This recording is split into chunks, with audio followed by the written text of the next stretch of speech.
Nah, jamaah sekalian, kembali ke kisah kita.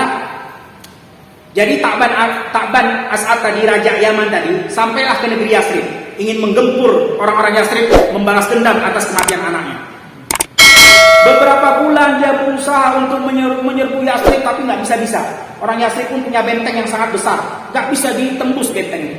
Berbulan-bulan dia mencoba, nggak ada hasil. Padahal pasukan yang dia bawa banyak sekali yang dia bawa. Akhirnya, yang tadi kita bilang di Madinah ada Aus, ada Khazraj, juga ada orang Yahudi. Aus Khazraj ini yang cikal bakal menjadi Ansor nanti di zamannya Rasulullah.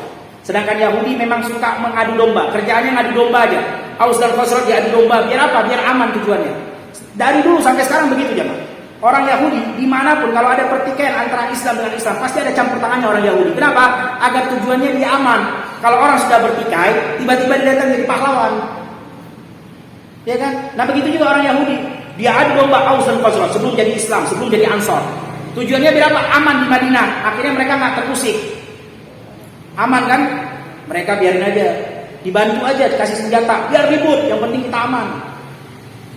Dan mereka menakut-nakuti orang Aus dan Khazraj, katanya nanti akan ada nabi terakhir, kami akan ikut mereka dan kalian akan binasa, dibunuh sama nabi. Ditakut-takutin.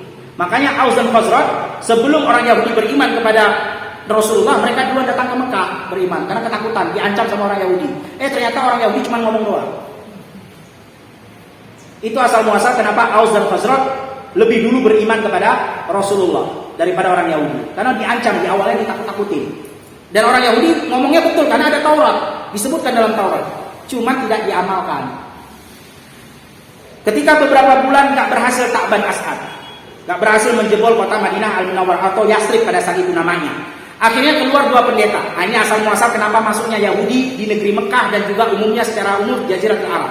Datang dua orang pendeta Yahudi. Datang menjumpai dari dalam Madinah, keluar menjumpai Ta'ban As'ad. Kata mereka, wahai Raja Ta'ban As'ad, engkau nggak bakal bisa menghancurkan Yasrib ini. Loh kok bisa, kata Ta'ban As'ad? Karena Yasrib ini adalah cikal bakal tempat hijrahnya Nabi terakhir yang disebutkan dalam kitab kami Taurat. Nggak bakal engkau bisa menghancurkan karena itu sudah dijamin oleh Allah. Akhirnya orang Yahudi tadi berdakwah kepada Ta'ban. Ta'ban tadi itu seorang yang menyembah berhala. Kita udah bilang tadi, orang Arab itu banyak yang sudah masuk ke syirikan di dalam mereka, termasuk Ta'ban As'ad, rajanya orang Yaman. Dia nyembah berhala. Orang Yahudi berdakwah kepada dia. Jadi orang Yahudi, orang Nasrani, mereka nggak nyembah berhala, cuma nggak mau ikuti Rasulullah, itu aja. Mereka sembah itu Allah. Makanya kalau tanya sama orang-orang Nasrani, mereka yakin ada namanya Tuhan Ilah, Tuhan Allah. Ada Tuhan Allah. Cuma mereka nggak mau hanya Allah saja disembah. Ada Tuhan Bapa, ada Tuhan Ibu, ada Tuhan Anak. Habis itu nggak mau ngikuti Rasulullah, mereka ngikutin cuma Nabi Isa. Itu yang menjadikan mereka kafir. Bukan karena mereka tidak beriman kepada Allah ya, jangan salah paham. Orang yang tidak beriman kepada Allah, adanya Allah mereka nggak percaya, itu namanya ateis. Bukan musyrik. Musyrik itu beriman kepada Allah tapi juga beribadah kepada selain Allah, itu namanya musyrik. Nah orang Yahudi berdakwah, yang betul adalah agama begini, agama kami Yahudi, kami punya Taurat begini dan begitu.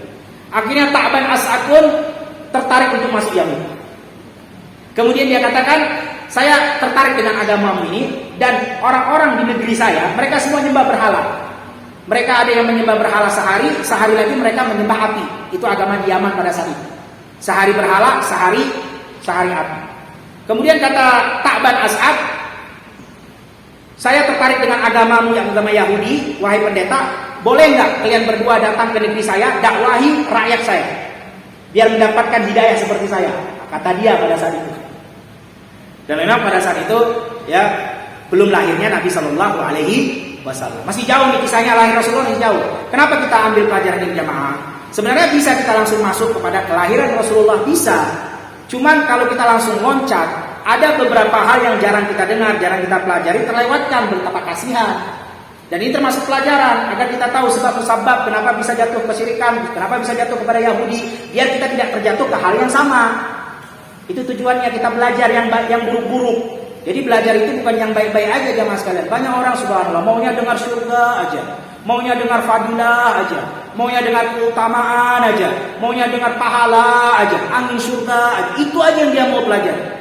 Neraka, kafir, musyrik, bid'ah, maksiat, nggak mau dia pelajari. Nah, ini salah. Harus dipelajari juga. Kenapa? Itu kan bagian daripada ilmu. Sekarang apa gunanya kita bertauhid? Apa gunanya kita sholat sekian tahun, tapi kita nggak pelajari apa-apa yang bisa membinasakan daripada iman, sehingga akhir hayat kita jatuh ke dalamnya karena kita tidak pelajari tentang itu, akhirnya semuanya hilang. Apa gunanya? Bertahun-tahun beriman karena dia nggak belajar tentang apa yang membatalkan iman, karena dia nggak mau belajar tentang yang buruk-buruk. Yang membatalkan iman kan hal yang buruk, dia nggak mau itu. Akhirnya dia jatuh kepada keburukan itu, imannya hilang, habis semua amalan. Habis jemaah. Karena kata Allah Subhanahu wa taala, "Wa man yakfur bil iman faqad habita amaluh." Siapa yang mengerjakan kekufuran lawannya daripada iman, habis semua amalnya. Habis. Nah, ini penting jemaah. Kita juga kalau mendengar tentang, makanya Al-Qur'an kan nadhiran wa basyiran. Al-Qur'an ini kan tentang kabar gembira, tentang apa lagi? Tentang ancaman. Tentang neraka, bukan kabar gembira semua, bukan yang enak-enak semua di dalam Al-Quran. Tentang neraka, tentang maksiat, tentang dosa, diceritakan juga dalam Al-Quran. Biar apa? Biar kita nggak jatuh kepada hal tersebut. Makanya ilmu itu tentang yang baik dan tentang yang buruk. Tentang yang buruk dipelajari bukan untuk dikerjakan, tapi untuk kita hindari. Tentang yang baik kita pelajari untuk kita amalkan. Nah, itu tujuannya. Nah, kata Ta'ban As'ad tadi, ayolah dua pendeta kita berangkat ke negeri Yaman. Kalian berdakwah-dakwahi rakyat saya, biar saya dan rakyat saya dapat hidayah masuk ke Yahudi. Karena dia ngerasa agama Yahudi ini yang benar, karena punya kitabnya. Kemudian tidak boleh juga melarang daripada maksiat dan dosa. Ada yang dilarang di dalam agama Yahudi. Nggak boleh sembarangan, termasuk menyembah berhala, itu dilarang oleh orang-orang Yahudi. Ya sudah, saya berangkat. Ketika mereka pulang, Ta'ban As'ad tadi ini pulang ke negeri Yaman. Kita tahu dari Madinah kalau mau ke Yaman berarti melewati Mekah. Kalau di peta kan begitu, lewat darat. Nah, ketika sampai di Mekah mereka istirahat. Nah, di Mekah, antara Mekah dengan Yaman ada namanya suku Huzail. Suku Huzail ini adalah suku yang musyrik tapi nggak suka sama orang Mekah, nggak suka sama orang Yaman. Dan dia tahu Ta'ban As'ad ini rajanya Yaman. Dia nggak suka sama Ta'ban As'ad, cuma dia ingin memanfaatkan Ta'ban As'ad. Karena kan Ta'ban As'ad bawa prajurit. Kata suku Huzail, "Wahai Ta'ban As'ad, mau nggak engkau dapat harta emas yang banyak?" Nah, raja kalau ditawarkan harta, siapa yang nggak mau kan gitu. Jangankan raja, semua orang mau. Namanya harta benda. Oh mau, biar menjadi raja ya mau. Tanpa susah payah kata Huzail. Kamu tinggal masuk dapat banyak emas di dalamnya. Mau kata Ta'ban As'ad. Ta'ban As'ad nggak tahu suku Huzail ini nggak suka sama negeri Yaman, nggak suka sama Mekah, cuma dimanfaatin doang. Gimana caranya? Kata Ta'ban As'ad. Kata suku Huzail, ini yang ada di dekat sini ada Mekah. Di Mekah itu ada Baitullahil Ka'bah. Di dalam Ka'bah itu banyak emas. Jadi memang jamaah, dulu di zaman jahiliyah orang saking memuliakan Ka'bah, tapi mereka memuliakannya bukan cara yang benar, ya. Karena cara memuliakan Ka'bah bukan kasih emas di dalamnya, kemudian taruh patung di dalamnya, enggak begitu. Cara memuliakannya adalah dengan kita mentaati Allah. Apa yang Allah suruh kita kerjakan di dalam Ka'bah. Itu yang benar. Kalau Allah nggak suruh, jangan kerjakan apapun. Karena Ka'bah itu menjadi mulia karena Allah yang muliakan, bukan karena dia punya kemuliaan. Nah, banyak di situ di dalam Ka'bah, di sekitar Ka'bah banyak emas, patung-patung emas. Orang-orang yang datang tawaf kasih emas kan. Karena sudah ajaran Nabi Ibrahim sudah tercampurkan, udah nggak murni lagi gara-gara Amr bin Luhai tadi yang pertama kita sampaikan di awal tadi. Kata Ta'ban As'ad, oh benar itu. Oh ya sudah. Ketika dia mau masuk ke Mekah, nah ini asal muasal agama Yahudi masuk ke Mekkatul Mukarramah. Yang tadi musyrik sudah masuk, sekarang Yahudi. Ketika mau masuk, pendeta dua tadi bertanya, mau kemana wahai Ta'ban As'ad? Kata Ta'ban As'ad, saya dengar dari suku Huzail, di Mekah ada Ka'bah, di dalam Ka'bah banyak emas, saya pengen emas, saya mau dapat emas. Nah, kata dua pendeta Yahudi tadi, jangan masuk ke dalamnya dan jangan ambil apapun di dalam Ka'bah, karena itu rumah Allah bakal celaka. Jadi orang Yahudi paham tentang Allah, paham jemaah, cuman nggak mau ngikuti Rasulullah. Mereka maunya ya udah cukup Nabi Musa aja. Makanya kata Allah Subhanahu wa taala dalam Al-Qur'an, "Atu'minu bi ba'din wa takfuruna bi ba'd." Apakah kalian mau beriman kepada sebagian kemudian sebagian lagi kalian kufuri? Ini enggak benar. Enggak benar. Kalau mau beriman, udkhulu fis silmi kaffah. Masuk Islam secara utuh, sempurna. Oh kalau ya sholatnya mau sholat cara Nabi Muhammad Sallallahu Alaihi Wasallam, tapi kalau dagangnya saya nggak mau seperti dagang Nabi Muhammad, saya mau pakai riba aja dah. Ini sama aja, beriman kepada sebagian, kufur kepada sebagian. Oh saya kalau sholat Idul Fitri mau seperti baginda Nabi Muhammad Sallallahu Alaihi Wasallam, tapi kalau bermuamalah kepada seorang Muslim saya nggak mau seperti Rasulullah, mau cara sendiri. Nah ini juga salah. Harus kalau beriman semuanya. Kalau memang mengikuti Rasulullah, semua ibadah harus mengikuti Rasulullah. Jangan cuma sholatnya doang, tapi zikirnya nggak ngikut Rasulullah, yang sama juga salah. Sholat sesuai Rasulullah, begitu zikir beda lagi. Baca Quran sesuai dengan Rasulullah Sallallahu Alaihi Wasallam, tapi yang dibaca suka-suka dia. Pokoknya malam Jumat saya mau ya yasinan doang, nggak mau yang lain. Nah ini kan harus ajaran Nabi Muhammad. Kalau memang Nabi Muhammad baca Quran semuanya, baca Quran semuanya. Jangan ditentukan harus begini, harus begitu. Kecuali ada ajarannya. Nah itu jamaah. Ya. Nah hati-hati, orang Yahudi begitu. Dia beriman kepada Allah, sebagian dia ikuti ajaran yang Allah perintahkan, tapi sebagian lagi nggak mau. Termasuk salah satunya Ka'bah. Ka'bah mereka muliakan. Mereka bilang, wahai Ka'bah As'ad, jangan masuk ke dalamnya. Hati-hati, jangan ambil emas di dalamnya karena itu rumah Allah bakal celaka. Hati-hati. Akhirnya Ta'ban As'ad juga karena udah beriman kepada orang Yahudi, ya udahlah. Kalau begitu saya nggak jadi. Terus apa kata Huzail gimana itu? Kata orang Yahudi tadi, hati-hati. Suku Huzail itu adalah suku yang nggak suka sama orang Yaman dan juga sama orang Mekah. Mereka hanya memanfaatkan dirimu. Karena Ta'ban As'ad kan nggak tahu tentang suku Huzail. Oh begitu kata Ta'ban As'ad. Ya udahlah. Kalau begitu saya masuk cuma tawaf aja boleh. Ah kalau tawaf aja boleh. Nah tawaf, ya. Tawaf dia di situ, kemudian tertidur, disebutkan Ta'ban As'ad tertidur dan bermimpi bahwasannya dia memberikan hadiah kepada Ka'bah tadi berupa kain kiswa Ka'bah. Akhirnya dia berikan, disitulah masuknya orang Yahudi di kota Mekah Al-Mukarramah. Bermuamalah, kemudian berdakwah, akhirnya masuk juga. Nah itu asal muasalnya jemaah sekalian yang dirahmati Allah Subhanahu wa taala, masuknya orang Yahudi ke kota Mekah Al-Mukarramah.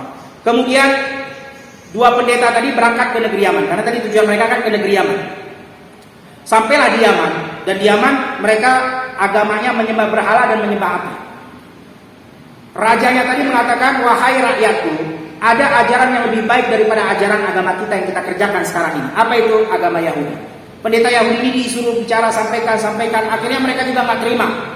Orang-orang Yaman juga nggak mau. Wah ini udah lama kita menyembah berhala, udah lama kita menyembah api, masa kita tinggalkan?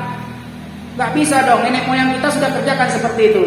Nah perhatikan jemaah, ini jawaban orang dari dulu sampai sekarang. Kalau diajak kepada kebenaran, kalau sudah kaitannya dengan nenek moyang, budaya, tradisi, emang gak ada ujungnya. Gak ada ujungnya, dari dulu sampai sekarang. Sekarang juga begitu. Kalau dibilang gak boleh menyembah kepada patung itu, tidak boleh minta kepada pohon keramat itu, nggak boleh berdoa kepada kuburan keramat itu. Waduh, gimana? Kan orang dulu udah ngerjain. Kok dibilang salah? Ini mah tradisi. Kamu belum lahir sudah ada. Padahal diajak kepada Allah, tapi jawabannya nggak bisa, itu tradisi. Orang Yahudi, orang musyrik, orang musyrikin Quraisy juga begitu ketika Allah Subhanahu wa taala, ketika Rasulullah mengajak mereka kepada la ilaha illallah, jawabannya begitu. Apa kata mereka? Qalu wajadna 'alaihi aba'ana 'ala ummatin wa inna 'ala atharihim muhtadun. Kami enggak bisa tinggalkan Muhammad, ini ajaran nenek moyang kami udah dari zaman dulu, kamu belum lahir sudah ada ini. Kamu salah-salahin, masa nenek moyang kita salah semua, enggak bisa. Kami tetap akan ikut nenek moyang dan nenek moyang kami orang yang paling benar. Udah. Gak bisa kalau udah cerita budaya, tradisi. Padahal agama datang untuk memfilter budaya. Jangan budaya memfilter agama. Jangan salah. Apa yang sesuai dengan agama tidak apa-apa kerjakan. Tapi kalau nggak sesuai dengan agama, maka budaya nomor sekian-sekian tinggalkan. Rasulullah datang untuk memfilter budaya orang musyrikin Quraisy. Bukan musyrikin Quraisy memfilter agama yang dibawa Rasulullah. Makanya mereka menentang Rasul bukan karena mereka nggak percaya Rasul itu orang baik, Rasul itu orang jujur, Rasul itu orang pintar. Mereka percaya, bahkan yang memberikan Al-Amin adalah musyrikin Quraisy. Al-Amin artinya apa? Orang yang terpercaya. Tapi mereka nggak mau percaya, kenapa? Karena tradisi yang disinggung, nggak bisa. Ini kan nenek moyang udah nyembah sekian tahun berhala. Tadi kita sudah sampaikan sekian ratus tahun. Amr bin Luhai udah menjadikan budaya tradisi di kota Mekah. Nggak bisa. Nah itu dia. Ya. Nah, sampai di Yaman nggak mau mereka menerima Yahudi. Akhirnya mereka bersepakat, orang-orang Yaman begini aja deh, daripada kita ribut, kan mereka menyembah api. Jadi mereka buat satu gedung yang di situ apinya terus dinyalain dan semua pintu jendelanya tertutup. Jadi biasanya mereka kalau ada keributan, ada perselisihan, cara mengadilinya gimana? Berdiri di depan pintu gerbang yang di dalamnya di situ ada api yang besar. Begitu dibuka, siapa yang disambar api itu yang salah. Hukum orang bodoh percaya kepada api. Akhirnya kata orang Yahudi, ya sudah kalau memang begitu hukumnya, ayo untuk membuktikan siapa ajaran yang paling benar. Berdirilah orang-orang yang menyembah musyrik, yang menyembah patung dan menyembah api. Begitu juga dua pendeta Yahudi yang datang berdakwah di depan pintu. Ya kan api kalau ditutup, kedap angin kan itu kalau dibuka menyambar langsung. Karena dia ketutup kan, nggak ada udara. Begitu dibuka, ternyata api menyembar semua orang-orang yang menyembah berhala dan menyembah api, disambar langsung. Kena api semuanya dan selamat dua pendeta Yahudi tadi. Akhirnya seluruh rakyat Yaman menganut agama Yahudi. Mereka yakin, oh Yahudi ini benar. Itulah asal muasal dari Yaman, kemudian tersebar ke seluruh, karena Yaman Arab Saudi dekat. Tersebarlah agama Yahudi. Ya, lengkaplah di situ. Ada musyrik menyembah berhala, ada Yahudi, dan kemudian ada Nasrani. Cukup tidak waktunya? Sampai jam berapa kita? Sebab musabab masuknya agama Nasrani ke kota Mekah Al-Mukarramah. Kita 17.52 buka ya. Sekarang 17.07. Kita lanjutkan atau sesi tanya jawab? Lanjutkan materi. Baik. Satu materi lagi, habis itu kita tutup dengan insya Allah tanya jawab sebelumnya, yaitu masuknya agama Yahudi ke negeri Mekah Al-Mukarramah khususnya dan umumnya ke Jaziratul Arab. Agama Yahudi sudah, agama Nasrani sekarang, ya, dan musyrik sudah tadi di awal. Agama Nasrani, jadi jamaah sekalian yang dirahmati Allah Subhanahu Wa Taala, setelah Yaman semuanya masuk ke dalam agama Yahudi tadi, karena tadi berhasil didakwahi oleh dua pendeta tadi. Yang mana rajanya tadi namanya Ta'ban As'ad. Nah, Ta'ban As'ad meninggal. Kemudian dilanjutkan oleh anaknya namanya Dzunawwas. Anaknya Dzunawwas ini, dia sebenarnya bapak-bapaknya, nenek-neneknya, kakek-kakeknya semua kan orang Yahudi tadi. Karena bapak dia Ta'ban As'ad, orang Yahudi. Nah, ketika dia memimpin, dia nggak mau ngikutin agama Yahudi, malah dia mengatakan sayalah Tuhannya. Jadi dia mengaku sebagai Tuhan. Dan dia mengusir semua orang Yahudi, siapapun yang tidak mentuhankan dia. Orang Yahudi nggak mau tuhankan Dzunawwas, nggak mau. Tapi kata Dzunawwas, saya rajanya, saya Tuhannya. Siapa yang tidak sembah saya, usir atau bunuh. Akhirnya orang Yahudi pun satu persatu mereka tersebar ke Mekah, ada ke Palestina. Nah, ini asal muasal kenapa Jaziratul Arab ada juga orang-orang Yahudi di dalamnya. Kemudian ada seorang pendeta dari negeri Syam yang dia adalah agamanya Nasrani. Karena negeri Syam ini dua periode jemaah. Periode pertama dikuasai oleh Yahudi, periode kedua dikuasai oleh Nasrani di Palestina. Makanya sampai sekarang di Palestina pusat agama Yahudi dan Nasrani di situ. Kita tahu tembok atapan di mana? Yahudi. Baitul-Lahem di mana? Palestina, Nasrani. Lengkap di situ. Makanya subhanallah, kita waktu pergi ke Baitul Maqdis, ke Palestina, dalam pesawat itu lengkap semua. Saya kira kan kita berangkat ke Baitul Maqdis sebelumnya kan di umrah dulu di Mekah. Kalau berangkat ke Mekah kan alhamdulillah naik pesawat Garuda semua full orang Islam pakai kain ihram karena tujuannya umrah. Wah, begitu dari mana? Mekah menuju ke Jordan dulu, kemudian menuju ke Mesir afwan, kemudian dari Mesir baru nanti masuk ke Baitul Maqdis atau dari Jordan juga bisa, baru kelihatan wah campur Yahudi Nasrani. Semuanya mau ke Palestina. Ternyata saya baru tahu di Palestina Baitul Ka'bahnya orang Nasrani sama orang Yahudi. Termasuk juga tempat kita juga, Baitul Maqdis. Ngumpul di situ. Makanya antum jangan kaget. Kalau Ka'bah kita di Mekah, Ka'bahnya Yahudi sama Nasrani di mana? Palestina. Di situ ada Baitul Lahem, di situ ada tembok ratapan. Nah, orang Nasrani, salah satunya pendeta mereka pada saat itu namanya Nifian, atau disebutkan dalam Sirah Nabawiyah yang di Finion, namanya adalah Finion, seorang pendeta Nasrani dari negeri Syam, Palestina.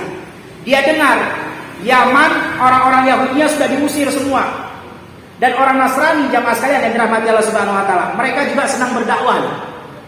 Hati-hati, jangan dikira Islam doang ada dakwah, Nasrani pun gencar dakwah. Makanya kalau kita lihat di pelosok-pelosok desa itu banyak kristenisasi itu dakwah mereka. Makanya kita orang Islam seharusnya nggak boleh kalah dengan Nasrani.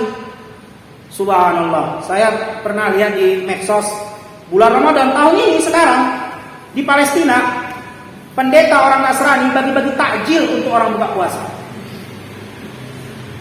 Itu dakwah mereka itu, hati-hati. Mereka pasti punya maksud dan tujuan. Nah, seharusnya kita orang Islam yang agamanya benar, yang berpahala kalau kita kerjakan, seharusnya nggak boleh kalah semangat dengan mereka. Seharusnya kita yang harus lebih hebat daripada mereka. Ini mereka pendeta tengah jalan bagi-bagi takjil. Langsung ditulis di situ, inilah toleransinya orang Nasrani. Subhanallah. Seolah-olah Nasrani yang paham toleransi, Islam nggak ngerti. Masalahnya kita lalai, semangat kita kurang. Asik kejar dunia aja, nggak paham agama, akhirnya dimanfaatin sama Nasrani.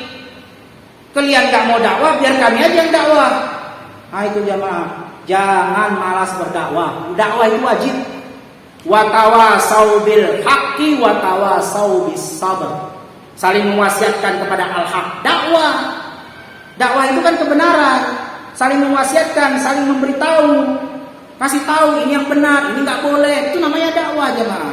Dakwah itu bukan seperti ini duduk di atas kursi. Ini dakwah, tapi bukan hanya ini dakwah. Dakwah kepada istri itu juga dakwah. Kasih tahu ini harus pakai jilbab, nggak boleh buka aurat, itu dakwah. Ajarin anak tentang sholat, tentang puasa, dakwah. Jadi dakwah itu bukan hanya di atas podium seperti saya ini jemaah sekalian. Semua wajib berdakwah, semua harus berdakwah, walaupun kecil. Jangan kita menganggap remeh dakwah itu. Walaupun cuma mengajarkan kepada anak surah Al-Fatihah, itu udah dakwah ya. Baik. Akhirnya Finion tadi, ya, Finion melihat wah orang Yahudi udah nggak ada di Yaman. Mereka semangat, akhirnya dia berangkat. Ternyata di tengah jalan dia dirampok. Karena memang pada saat itu ya keamanan belum ada. Banyak sekali namanya Qutta Utarik, yaitu tukang penyamun. Dia dirampok, kemudian dijual. Karena zaman dulu begitu. Ketika orang dirampok, diambil harta bendanya, dijual, diikat, dijual sama orang lain, jadi budak. Jadi budak zaman dulu seperti itu. Pokoknya kalau ada lewat tengah jalan cuma sendiri berdua, udah habis. Makanya orang-orang musyrikin Quraisy ketika mereka berdagang membawa kafilah mereka bukan 1, 2, 3 orang, bawa pasukan. Karena di tengah jalan nggak tahu apa yang akan terjadi. Nah, diambil barangnya, diikat, ditutup mulutnya, dijual nih Finion. Padahal niatnya pengen dakwah ke Yaman. Di tengah jalan dirampok. Dijual kemana? Ke Najran. Najran ini dulu antara Yaman dengan Arab Saudi. Tapi sekarang sudah jadi Arab Saudi, Najran. Sampai sekarang namanya pun Najran. Nama provinsi Najran bagian daripada Arab Saudi. Dulu dia bagian Yaman. Antara Yaman dengan Arab Saudi. Tapi sekarang sudah diambil sama Arab Saudi. Nah, dijual di situ kepada seseorang yang menyembah pohon keramat kepada orang Arab, tapi musyrik. Ketika dijual jadi budak, dia kan memang orang berilmu, dia pendeta Nasrani, orang alim, dia punya ilmu, punya kitab Injil. Dia dakwahi tuan majikannya. Dia lihat majikannya nyembah pohon berhala, nyembah pohon keramat, kata dia itu pohon nggak benar, itu bukan Tuhan. Tuhan itu adalah Allah. Didakwahi sama Finion. Tuannya bilang, mana buktinya? Nah, ternyata disebutkan dalam kitab sirah, Finion adalah orang yang soleh. Ini jauh sebelum Rasulullah lahir ya. Finion orang yang soleh, dan dia memang diberikan oleh Allah sebuah karomah. Jadi apa yang dia katakan terjadi dengan izin Allah. Dia bilang, kalau memang nggak percaya, besok pohon keramat yang kamu sembah bakal disambah petir, hancur terbakar. Ternyata benar. Besok ada petir menyambar pohon keramat yang disembah sama majikannya Finion, akhirnya hangus terbakar, akhirnya itu tersebar ke negeri Yaman semuanya, dan pada saat itu orang Najran semuanya masuk ke dalam agama Nasrani. Nah, itu kisahnya.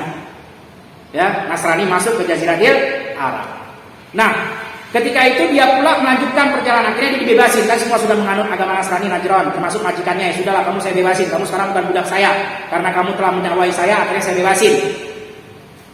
Finion melanjutkan perjalanan. Tadi kan tujuan dia mau ke Yaman, cuman dia kenapa berada di Najran? Karena tertangkap, dirampok, dijual jadi budak. Dia lanjutkan pergi ke Yaman. Tujuannya apa? Berdakwah. Karena dia tahu di situ sudah nggak ada orang Yahudi. Nah, manfaatin untuk jadi Nasrani, itu maksudnya. Karena orang Yahudi sama orang Nasrani saling tarik menarik ini, saling dakwah mendakwahi. Karena mereka menganggap Nasrani itu sesat, Nasrani menganggap Yahudi sesat. Macam kita juga, kita bilang orang Nasrani sesat, kafir. Orang Nasrani, orang Yahudi juga kita kafirkan, sama. Mereka juga saling mengkafirkan, kita juga kafirkan mereka. Akhirnya sampai di negeri Yaman, Finion, dan dia melihat rajanya Abu Nawas tadi. Setelah disampaikan dakwah tentang Nasrani, tetap gak mau terima karena dia mengaku sebagai Tuhan. Akhirnya dia perintahkan Finion tadi untuk dibunuh, dan Finion pun lari dan sembunyi ke dalam sebuah goa. Nah, kemudian Dzu Nawas tadi yang mengaku Tuhan, Raja Yaman tadi, yang tadinya aslinya bapak-bapaknya adalah orang Yahudi, dia mempunyai seorang penyihir, ya, sebagai menterinya, sebagai penasehatnya. Emang begitulah jemaah, kalau orang bodoh begitu ya. Pasti ada penasehatnya dukun. Enggak raja, enggak presiden kalau bodoh, pasti punya penasehat. Namanya apa? Guru spiritual. Padahal guru orang bodoh. Lah dukun, penyihir bodoh lah, minta sama setan. Kalau mau minta bantuan, minta sama Allah. Cuman begitu memang. Ya. Saya pernah subhanallah ketemu, enggak tahu siapa namanya, saya lupa juga. Waktu itu di Mekah ketemu, katanya dia dulu bekas salah satu penasehatnya Soeharto katanya. Kenapa dia jadi penasehat? Dia bilang, tahu nggak kenapa saya diangkat jadi penasehat? Dulu orang dekatnya Soeharto. Saya bisa tahu dimanapun ada orang bilang, saya tahu di mana. Sehingga Soeharto sering nanya saya. Kalau misalnya dia mau cari seseorang tuh DPO nggak ketemu, nah itu datangnya ke saya katanya. Langsung ketemu tuh orang, besok tahu saya di mana persembunyian dia. Nah, dukun ketemu lagi umroh. Nah itulah, dari dulu sampai sekarang, namanya raja, namanya penguasa, kalau nggak punya ilmu, pasti ada penasehatnya dukun. Karena dia lebih percaya sama dukun, sama setan daripada sama Allah Subhanahu Wa Taala. Sama, sekarang juga gitu kan. Kalau ada pengen nyalon, ya kan, apalagi dekat-dekat pemilu, udah tuh laris tuh dukun tuh, datang, bah, tolong bah, mau jadi calon nih bah, ya, tolong dah, bikin suaranya, datang udah laris dukun, subhanallah. Kalau mau minta-mintalah sama Allah yang maha kuat, yang maha memiliki, yang maha menguasai. Kok minta sama dukun, bodoh banget. Makanya jangan pakai bahasa-bahasa yang buat orang tertipu jemaah. Ini nggak benar ini. Orang pintar, nggak usah pakai bahasa gitu. Itu buat orang tertipu. Nanti kalau tertipu orang, siapa yang tanggung? Ilmu putih, ilmu hitam, guru spiritual, nggak usah. Udah dukun aja udah. Gak usah pakai bahasa-bahasa yang lain. Biar orang tahu dukun, berarti gak boleh. Kan kalau orang pintar, oh orang pintar, padahal orang bodoh. Masalahnya kan orang tertipu dia. Nah itu dia. Jadi raja tadi itu Dzu Nawas, dia punya penasehat sihir yang mana pada saat itu sudah tua, sudah mau wafat lah, sudah ajalnya sudah dekat karena sudah tua. Dia meminta kepada Raja Dzu Nawas untuk mencari seorang anak yang pintar, tujuannya agar dia ajarkan ilmu sihirnya, kemudian menggantikan dia sebagai penasehat raja. Dan ini disebutkan dalam Sahih Bukhari, kisah tentang Dabah. Ada anak muda pengen diajarkan sihir, tapi begitu dia pergi ke penyihir, pulangnya dia singgah kepada orang Nasrani, ahlul kitab, belajar juga kitab Injil. Nah itulah kitab Injil Finion, gurunya. Kemudian nanti ada hewan yang menghalangi jalan. Kemudian anak pemuda tadi mengatakan, sekarang saya akan membuktikan mana ajaran yang benar, penyihir atau ahlul kitab. Dia lempar hewan itu, ternyata hewan itu mati. Maka dia percaya ilmu ahlul kitab lebih benar daripada penyihir. Akhirnya mau dibunuh sama raja, tapi dicoba 3 kali dibunuh nggak mempan-mempan. Dibawa ke gunung masih selamat, dibawa ke laut baru tenggelam tidak selamat. Nah itu kisahnya Sahih Bukhari tentang kisah Dabah. Mungkin itu yang bisa kita sampaikan jamaah sekalian yang dirahmati Allah Subhanahu Wa Taala. Insyaallah di pertemuan yang akan datang kita akan masuk ke dalam sub pembahasan kelahiran Rasulullah SAW sampai dewasa dan menikahnya Rasulullah dengan Khadijah binti Khuwailid Ummul Mukminin radhiyallahu anha. Insyaallah itu sub pembahasan yang akan kita bahas di pertemuan yang akan datang.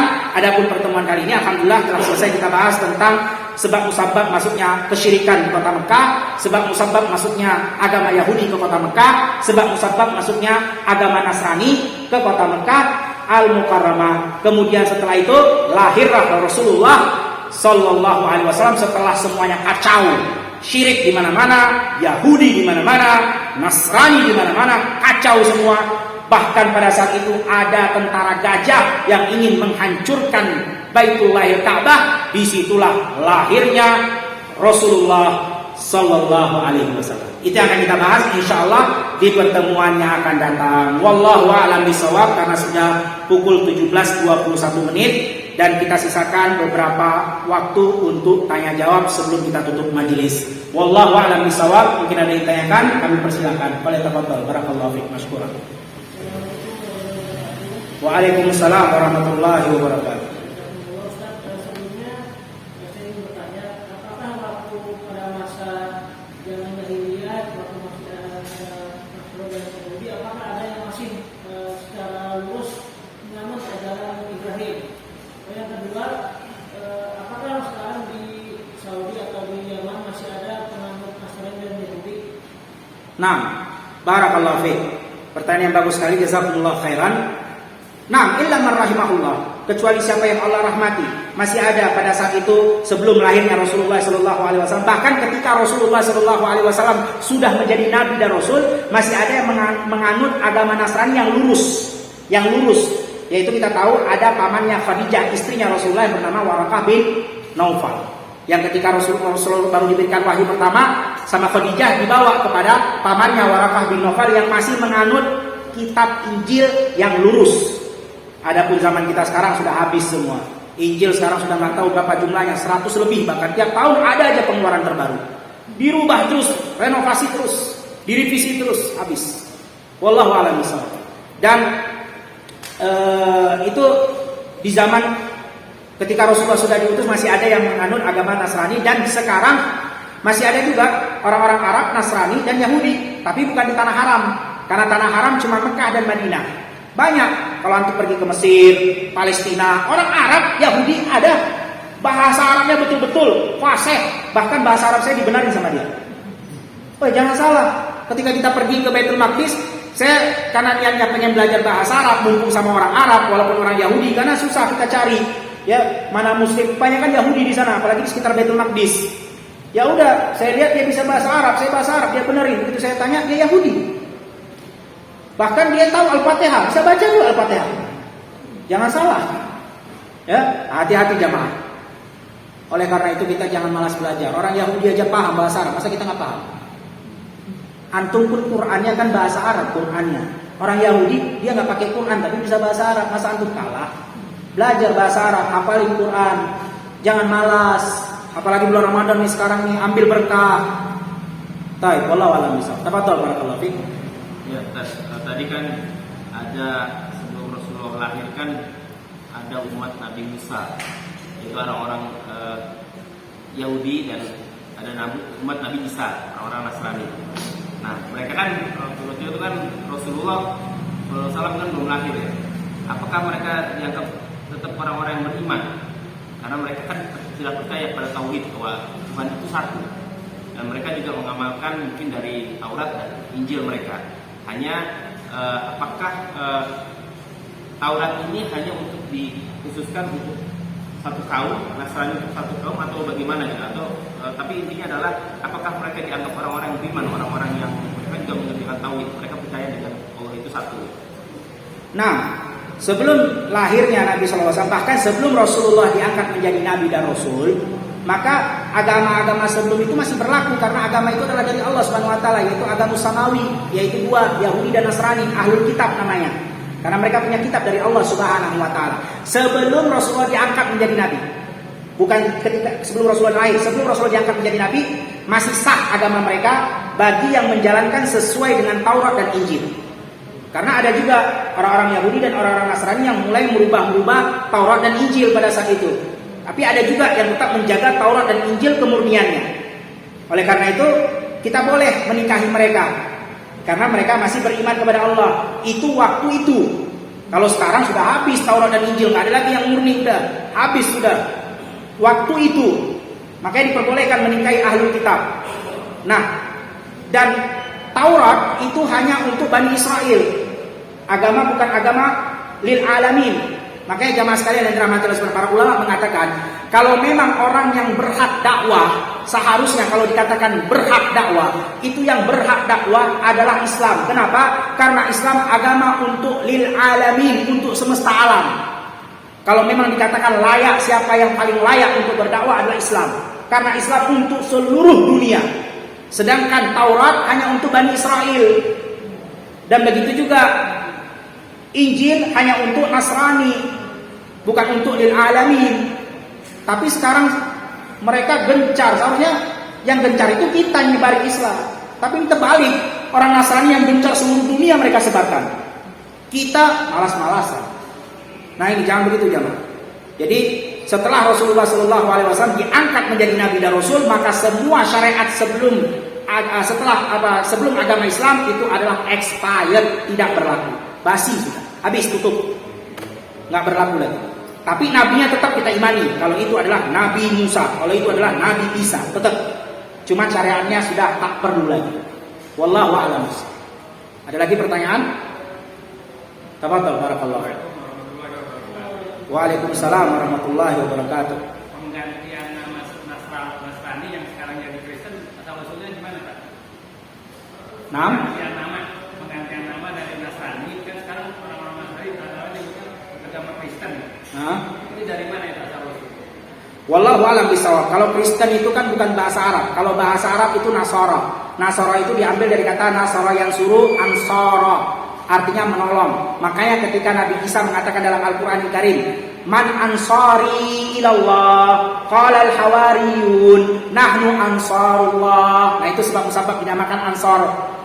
Kata Nabi Isa, siapa yang mau menolongku? Maka pada saat itu orang-orang hawariyun, murid-muridnya, sahabat-sahabatnya Nabi Isa mengatakan, kami yang menolong engkau kepada Allah. Maka dikatakanlah sahabat-sahabat pengikut Nabi Isa dengan Nasara, yaitu para penolong. Begitu juga Aus dan Khazraj di Madinah dikatakan Ansar. Ansar itu penolong, karena mereka yang menolong Rasulullah ketika hijrah dari Mekah menuju ke Madinah. Adapun Kristen, wallahu alam, tahun berapa dinamakan Kristen saya tidak dapat, karena itu bukan bagian daripada sirah nabawiyah. Itu nama dari Eropa kah atau dari Inggris saya nggak tahu. Karena sirah nabawiyah berbahasa Arab, Kristen bukan bahasa Arab. Saya bacanya, rujukan saya Ar-Rahiqul Maktum berbahasa Arab. Wallahu alam kalau buku-buku yang berbahasa Inggris ya, saya nggak tahu. Wallahu a'lam. Ada lagi yang ditanyakan? Jadi kalau di daerah Arab sendiri orang Kristen dibilang Nasrani. Orang-orang di daerah Arab, orang-orang Kristen di Arab, di Jazirah Arab itu dia Nasrani ya. Nah, Kristen. Kalau bahasa Arabnya Nasrani, kalau Kristen itu bahasa Inggris. Karena saya ketika berangkat ke Baitul Maqdis, kan banyak orang berbahasa Inggris, itu mereka mengatakan Kristian. Ya, Kristen bahasa Indonesia. Dari mana? Dari Inggris. Kan agak mirip. Kita kan bahasa Indonesia banyak yang mengkopi dari bahasa orang luar. Ya, seperti apa namanya kamera itu kan dari Inggris. Kita serap ke bahasa Indonesia. Wallahu a'lam. Ada lagi yang ditanyakan? Tidak ada. Kalau tidak ada boleh ada yang bertanya. Kalau ada yang bertanya, insya Allah ada hadiah. Ya, pertanyaannya sekitar kajian yang kita sampaikan tadi. Baik, pertanyaan yang pertama yang bisa angkat tangan nanti ada tulis. Ya, sambil kita tinggal waktu beberapa menit lagi, insya Allah 17.30 menit. Pertanyaannya, apa arti dari Yahudi? Tafadhol. Apa? Taubat, silakan. Tafadhol, barakallahu fiik. Masya Allah, jazakumullah khairan. Kemudian pertanyaan yang kedua.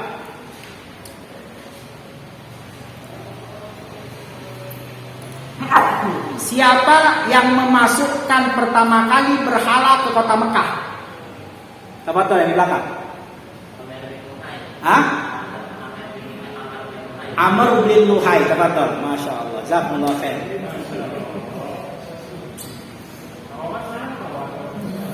Barakallahu fiik. Kemudian pertanyaan berikutnya,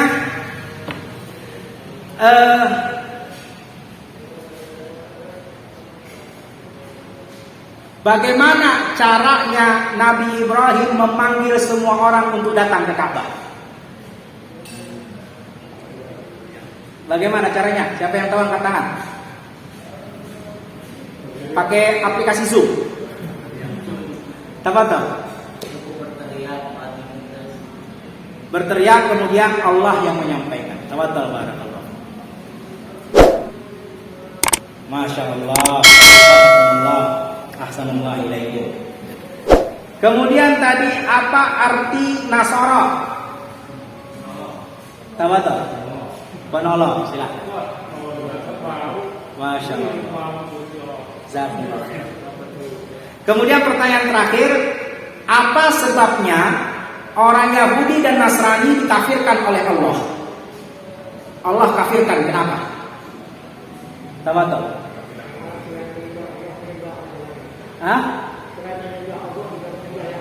Tidak, mereka beriman kepada Allah.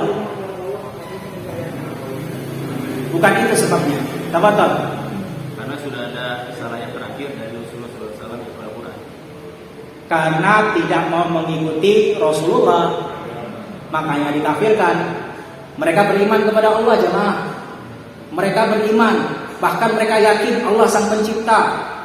Cuman masalahnya mereka tidak mau mengikuti Rasulullah, baru mereka. Ya, kalau itu orang Yahudi. Tafadhol, barakallahu. Jazakumullah khair.